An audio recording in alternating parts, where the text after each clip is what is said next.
मीरा भाईंदर शहर के एकलव्य अस्पताल पंडित भीमसेन जोशी वो हमेशा विवादों के घेरे में रहे और कहीं ना कहीं विवाद उनका पीछा नहीं छोड़ रहा है। नमस्कार, मैं हूं केतन बारिया और आप देख रहे हैं हम तो पूछेंगे। पंडित भीमसेन जोशी में आज एक नया ही विवाद खड़ा हुआ है कि कल रात पर यहाँ पर एक नाग परिवार ने अपने पिताजी को रात को यहाँ पर उनको सांस की तकलीफ होने के कारण उनको यहाँ पे एडमिट करवाया था और एडमिट उनको आईसीयू वार्ड में किया गया था, जहाँ पर परिवार के किसी भी सदस्य को रहने की अनुमति नहीं होती है। इस कारण वो लड़की अपने घर चली गई और दूसरे दिन जब वो अपने पिता के लिए खाना लेके आती है तो देखती है कि अस्पताल से उनके पिताजी गायब है। और जब उनके पिता की वो पूछताछ यहाँ के अधिकारी और कर्मचारी से करती है तो उन्हें कोई सही तरीके से जवाब नहीं देता है। पापा को रात को सांस लेने का तकलीफ हो रहा था तो मैंने कैजुअलिटी में दिखाया तो लोगों ने पापा को आईसीयू में शिफ्ट किया। मेरे को 6 बजे वो लोगों ने बोला आप जाओ, आईसीयू में है, आपको रहने का अलाउड नहीं है और कुछ होगा तो आपको कॉल करेंगे। और अभी आई तो मैंने बोला पापा किधर है, तो बोलते जनरल वार्ड में मैंने शिफ्ट किया। तो मैं जनरल वार्ड ढूंढी, उधर भी पापा नहीं है, किसी को कुछ पता भी नहीं है। वो बोलते सब कुछ तो बोला वो वार्ड में है, वो वार्ड में भी गई, उधर भी पापा नहीं है। बोलते बाथरूम में देखो, कब से बोल रही हूँ लोगों को सीसीटीवी देखो, कब से कब पता तो चल जाएगा किधर देखा, कोई कुछ रिस्पॉन्स नहीं दे रहा है। तो ये दादा आया तो मैंने बोला मुझे नहीं पता ये लोग कौन है, तो मैंने बोला थोड़ा मुझे हेल्प करो, मैं कब से 3 घंटे से परेशान हो चुकी हूँ, किसी को कुछ पता भी नहीं है। और आईसीयू पेशेंट किधर जाता है, रिस्पॉन्सिबिलिटी हॉस्पिटल को होना चाहिए ना। जब बेटी को अपने बाप के बारे में अस्पताल के कर्मचारी और अधिकारियों से कोई सही जवाब नहीं मिलता, तब उन्हें मिलते हैं मनसे के कुछ पदाधिकारी जो उनके पिताजी को खोजने में मदद करते हैं। तो आइए जानते हैं उन मनसे के पदाधिकारियों से कि इस पूरी घटना के बारे में उनका क्या कहना है।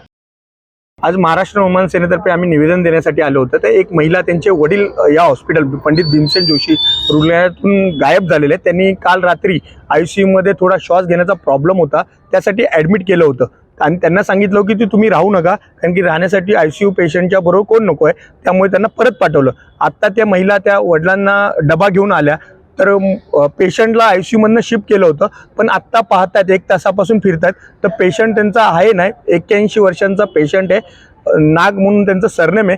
ते आता पेशंटसाठी शोधतात पण कुठे भेटत नाही। तर आम्हाला त्यांनी मदतीची हे मागितली, तर आम्ही मदत करण्यासाठी इथे थांबलेलो आहे आणि नक्कीच त्यांना आम्ही न्याय मिळवून देऊ।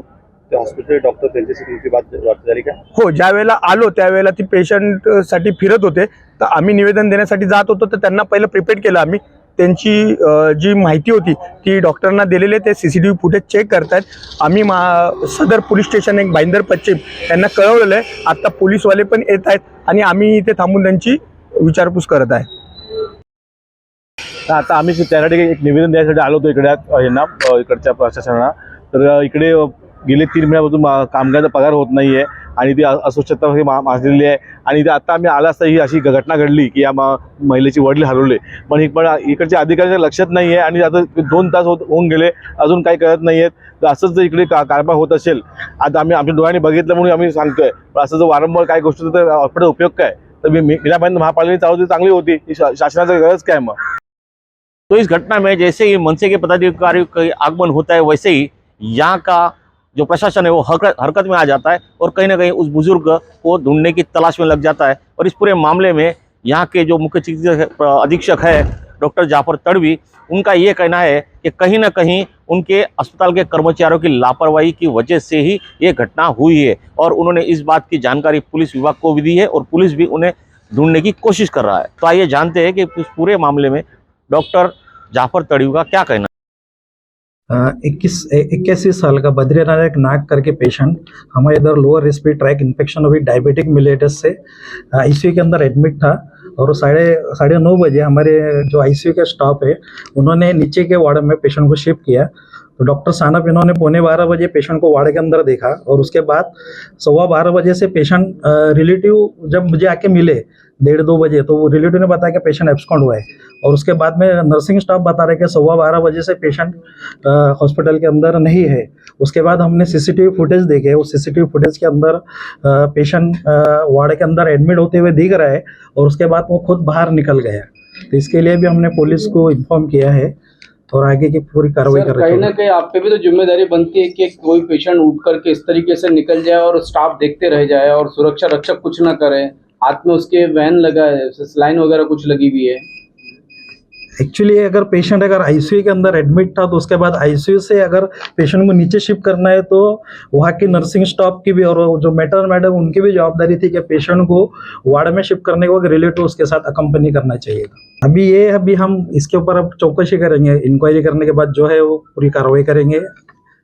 और अभी मेरे इधर के जो मेरे कर्मचारी वो भी बाहर जाके देख रहे हैं पेशेंट का मिलता है क्या, और पुलिस को हमने जिस तरह ये पूरे घटनाक्रम को देखा जाए तो शासन हर महीने हर साल लाखों करोड़ रुपए यहाँ पर सिक्योरिटी के नाम पर खर्च करती है, सफाई के नाम पर खर्च करती है, मगर उसका नतीजा जो वो आम आदमी को शून्य मिलता है। ऐसे में अगर इसी तरह से यहाँ के कर्मचारी लापरवाही करते रहे तो यहाँ पर आने वाले पेशेंट जो मरीज होंगे उनका कोई भरोसा नहीं, वो हमेशा राम भरोसे ही रहेंगे। कैमरामैन अविरंद नायर के साथ केतन बारिया, भाईंदर।